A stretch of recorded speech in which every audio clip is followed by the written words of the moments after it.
வணக்கம் டெக் தெளிவாஸ், எல்லாரும் எப்படி இருக்கீங்க? ஹோப்ஃபுல்லி எல்லாருமே சேஃபாக இருப்பீங்கன்னு நினைக்கிறேன். ஸோ இன்றைக்கும் சூப்பரான நியூஸ்லாம் வந்து கொண்டு வந்திருக்கேன். அதில் முதல் நியூஸ் என்ன அப்படின்னு பார்த்தீங்கன்னா, நத்திங் அப்படின்னு சொல்லக்கூடிய ஒரு பிராண்ட் எல்லாருக்குமே இப்போ வந்து கேள்விப்பட்டிருப்பீங்க, எல்லாருக்குமே தெரிஞ்சு போயிட்டு இருக்கும்.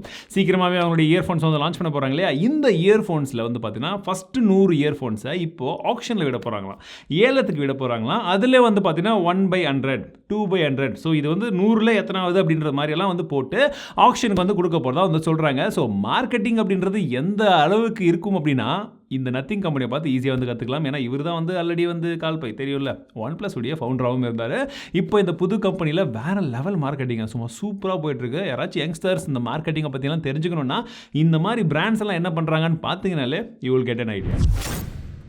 ஜெஃப் பெசாஸ் அவருடைய பிரதர் கூட சேர்ந்து அவங்களுடைய ப்ளூ ஆரிஜின் கம்பெனி மூலமாக ஸ்பேஸுக்கு இந்த மாதம் போக போகிறாங்க. இது எல்லாருக்குமே தெரிஞ்ச விஷயம் தான். அவங்க கூட போகிறதுக்கு 2 பேர் செலக்ட் ஆகிருக்காங்க. ஒன்று 82 வயதான ஒரு வயதானவங்க அப்படி எடுத்துக்கலாம். இன்னொருத்தர் யாரான்னு பார்த்தீங்கன்னா, ஆக்ஷனை வச்சு ஒரு டிக்கெட்டை விற்றாங்க. 210 கோடி ரூபாய்க்கு ஆக்ஷனில் ஒருத்தர் டிக்கெட் வாங்கினார். ஆனால் இப்போ அவருக்கு வந்து பார்த்தீங்கன்னா அவருடைய ஷெடியூல்லாம் கொஞ்சம் டைட்டாக இருக்கிறதுனால அவர் வந்து விலகிட்டாராம். அவருடைய பேர் என்ன ஏதுன்றதெல்லாம் இப்போதைக்கு வந்து சொல்லலை. அவருக்கு பதிலாக 18 வயது ஒரு காலேஜ் போகக்கூடிய ஒரு டீனேஜ் பாய் அவர் வந்து இப்போ செலக்ட் ஆகிருக்காரு. ஸோ ஒரு சைடு 18 வயசு, இன்னொரு சைடு 82 வயசு, going to space with Jeff Bezos. Marketing பாய் எப்படி இருக்குது பாருங்கள். நியூஸே பயங்கரமாக இருக்கும்ல. 1882 and Jeff Bezos space. WhatsApp recent டைமில் கிட்டத்தட்ட 2 மில்லியன் அக்கௌண்ட் வரைக்குமே பேன் பண்ணியிருக்கிறதா சொல்கிறாங்க. எஸ், இல்லீகல் ஆக்டிவிட்டீஸ், நிறைய விதமான ரூல்ஸை ஃபாலோ பண்ணாத காரணத்தினால 2 மில்லியன் அக்கௌண்ட்ஸ், 20 லட்சம் அக்கௌண்ட்டை வந்து பேன் பண்ணியிருக்காங்க. ஸோ தப்பி தவறி யாராச்சும் கசமுசா வேலைலாம் வாட்ஸ்அப்பில் பண்ணுற மாதிரி இருந்தீங்கன்னா கொஞ்சம் உஷாராயிக்கோங்க, உங்கள் அக்கௌண்ட்டும் பேன் ஆனாலும் ஆகிடும். மீடியாடெக் தரப்புலேருந்து புதிய சிப்செட் வந்து லான்ச் பண்ணியிருக்காங்க. அவங்களுடைய G சீரீஸில் G96 அண்ட் G88 அப்படின்னு சொல்லக்கூடிய 2 4G சிப்பை வந்து லான்ச் பண்ணியிருக்காங்க. இது முன்ன இருந்த சிப்பை விட ஒரு கொஞ்சம் இம்ப்ரூவ்மெண்ட்டில் ஒரு அப்கிரேட் அப்படின்னு வந்து சொல்லலாம். பார்க்கலாம், சீக்கிரமாகவே நிறைய ஸ்மார்ட் ஃபோன்ஸ் நம்ம வந்து பார்க்க ஆரம்பிச்சிடும். பிகாஸ் இன்றைக்கி தேதியில் நிறைய கம்பெனிஸ் மீடியாடெக் சிப்பை வந்து சும்மா வாரி இறச்சிட்டு இருக்காங்க. ஸோ இதையும் சீக்கிரமாகவே நம்ம வந்து பார்த்துருவோம். Zomato உடைய IPO லான்ச் ஆகிடுச்சு. நிறைய பேர் புக்கிங்கும் வந்து பண்ண ஆரம்பிச்சிருந்தாங்க. ஸோ IPOனா என்னன்னு தெரியாதவங்களுக்கு இதை பற்றி ஏற்கனவே நான் தமிழ் செல்வன் சேனல் எக்ஸ்பிளைன் பண்ணியிருக்கேன். நீங்கள் அந்த வீடியோ பார்த்தீங்கன்னா உங்களுக்கு கிளியராக வந்து புரிஞ்சிடும். ஓகேங்களா? ஸோ இந்த IPOவில் 27% ஆஃப் த பீப்புள் யார் அப்ளை பண்ணியிருக்காங்கன்னு பார்த்தீங்கன்னா 25 வயதிற்கும் கம்மியாக இருக்கிறவங்க வந்து அப்ளை பண்ணியிருக்காங்க. ஸோ ஃபர்ஸ்ட் டைம் அப்ளை பண்ணுறவங்க, அந்த யங் பீப்புள் தான் வந்து இந்த Zomato IPO மேலே அவ்வளோ கான்ஃபிடென்ட்டாக வந்து அப்ளை பண்ணியிருக்காங்க அப்படின்றத போல சொல்லியிருக்காங்க. நான் ஏற்கனவே சொன்னது போல தான் இது ஃபுல் அண்ட் ஃபுல்லாக ஷேர் மார்க்கெட் ரிலேட்டடான வீடியோ, அதாவது இது ஷேர் மார்க்கெட் ரிலேட்டடான விஷயங்கள்.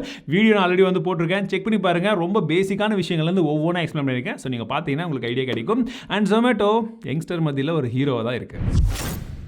Xiaomi இப்போ world's number 2 smartphone maker. Yes, ஆப்பிளை கீழே தள்ளிட்டு இப்போ Xiaomi 2வது இடத்துக்கு போயிருக்காங்க. அண்ட் ஸ்டில் ஃபஸ்ட் இடத்துல நம்மளுடைய சாம்சங் தான் வந்திருக்காங்க. ஆப்பிளையே 3வது இடத்துக்கு தள்ளிட்டாங்கன்னா Xiaomi is on a roll. Because இப்போவே தெரியும், லான்ச் மேலே லான்ச் பண்ணிட்டே இருக்காங்க. ரீசெண்டாகவே அந்த 10 சீரிஸ், நோட் 10 சீரிஸ் வந்து சூப்பராக போயிட்டுருக்கு. இப்போ அடுத்ததாக 10 வந்து லான்ச் பண்ண போகிறாங்க. வரட்டும், இன்னும் கலக்க போகிறாங்க. இன்றைய அடேங்கப்பா நியூஸ் இதுதாங்க. ஜப்பானுடைய ரிசர்ச்சர்ஸ் இப்போ புதுவிதமான இன்டர்நெட்டை டெஸ்ட் பண்ணியிருக்காங்க. அதாவது 3000 கிலோமீட்டர் வரைக்குமே அந்த டேட்டாவை வந்து ட்ரான்ஸ்ஃபர் பண்ணியிருக்காங்க. எவ்வளோ வேகம் எடுத்துச்சுன்னு நினைக்கிறீங்க? இன்டர்நெட்டுடைய ஸ்பீட் என்னவா இருந்திருக்கும்னு நினைக்கிறீங்க? 312 Tbps. 312 Tbps. யோசிச்சு பாருங்க, வேற லெவல்ரா. அப்பா சாமி டே, இங்கே 300 kbps வச்சு தள்ளாடி நிற்கிறோம் அப்படின்னு தான் சொல்ல தோடுது. ஆனால் அந்த அளவுக்கு வந்து பண்ணியிருக்காங்க. இதற்கு சாத்தியமானது வந்து பார்த்தீங்கன்னா இவங்க 4 கோர் ஆப்டிக்கல் ஃபைபர் வந்து யூஸ் பண்ணியிருக்காங்க. 0.125 மீட்டருக்கான டயாமீட்டர் இருக்கக்கூடிய அந்த ஆப்டிக்கல் ஃபைபர் தான் யூஸ் பண்ணியிருக்காங்க. அதுதான் கொஞ்சம் ஸ்ட்ராங்காக போச்சுன்னு சொல்கிறாங்க. அதில் யூஸ் பண்ணக்கூடிய மெட்டீரியலும் வந்து பார்த்தீங்கன்னா ஒரு புதுவிதமான காம்போனன்ட். அது என்னென்னா, ஒன்று எர்பியம், இன்னொன்று தூளியம். ஸோ இதெல்லாம் என்னன்றது உங்களுக்கு தெரியும் நினைக்கிறேன். நம்ம கெமிஸ்ட்ரிலாம் பெருசாக சார்ட்டில் வந்து படிச்சிருப்போம்ல. எனக்கு அதெல்லாம் சுத்தமாக உடன்பாடே கிடையாதுங்க. எனக்கு ஆக்சிஜன் மட்டும் தான் தெரியும், இல்லை கார்பன் டை ஆக்சைடு தெரியும், அவ்வளோதான். இதெல்லாம் ஏதோ புதுசாக சொல்கிறாங்க. பட் இன்ட்ரெஸ்டிங்காக கேட்கும் போது நமக்கு வந்து பிடிச்சிருக்கு. டேபிளாக பார்க்கும்போது தான் வந்து பிடிக்கல. பட் இந்த மாதிரி ஒரு சூப்பரான கான்செப்ட். 319 Tbps. ஜப்பானுக்கு போகணும். இன்றைய ஆட்டோ நியூஸ் என்னன்னு பார்த்தீங்கன்னா, லம்போகினி யுராகான் STO அப்படின்னு சொல்லக்கூடிய ஒரு காரை இந்தியாவில் அறிமுகப்படுத்தியிருக்காங்க. இந்த காருடைய விலை 50 கிடையாது, 5 crore. எஸ், 5 கோடி ரூபாய். இந்த 5 கோடி ரூபாய் கொடுத்து யார் வாங்கணும் நம்ம யோசிக்கவே வேணாம். நான் வாங்குறதுக்கு ஆள் இருக்கும் கண்டிப்பாக. ஆனால் இதோடைய ஸ்பீட் என்ன தெரியுமா? 0 to 100 கிலோமீட்டர் வந்து வெறும் 3 செகண்டில் வந்து போகுமா. போகிறதெல்லாம் ஓகே தான். நம்ம ஊர் ரோட்டில் இந்த ஸ்பீடை வச்சு எங்கே போகிறது? I don't have any clue. அவ்வளோதான் நண்பர்களே, இன்றைய பிரைம் செய்திகள் கண்டிப்பாக உங்களுக்கு பிடிச்சுன்னு நினைக்கிறேன். ஸோ பிடிச்சிருந்தா மறக்காம லைக் பண்ணுங்கள், உங்கள் நண்பர்களை வந்து ஷேர் பண்ணுங்கள். நேற்று நம்மளுடைய சூப்பர் கமெண்டர்ஸ் இந்த 3 பேர் தான். 3 பேருக்குமே மிகப்பெரிய நன்றிகள். அண்ட் குறிப்பாக இன்னைக்கு தமிழ் டெக்கில் ஒரு சூப்பரான ஒரு வீடியோ வந்து போட்டிருக்கேன். சூப்பரான வீடியோன்றதை விட நேத்தி மாஸ்டர் கார்டை பற்றி டெக் நியூஸில் சொல்லியிருந்தேன் இல்லையா, அதே விஷயம் தான் இன்னும் கொஞ்சம் விரிவாக வந்து சொல்லியிருக்கேன். பிகாஸ் ஏற்கனவே நம்ம கிட்ட கார்டு இருக்குது, இப்போ புதுசாக என்ன ரூல்ஸ் கொண்டு வந்தாங்க, இதை பற்றிலாம் தெளிவாக வந்து எக்ஸ்பிளைன் பண்ணியிருக்கேன். சப்போஸ் யாருக்காச்சும் டவுட் இருக்குது, மாஸ்டர் கார்டு வச்சிருக்கீங்கன்னா அந்த வீடியோ செக் பண்ணி பாருங்கள்.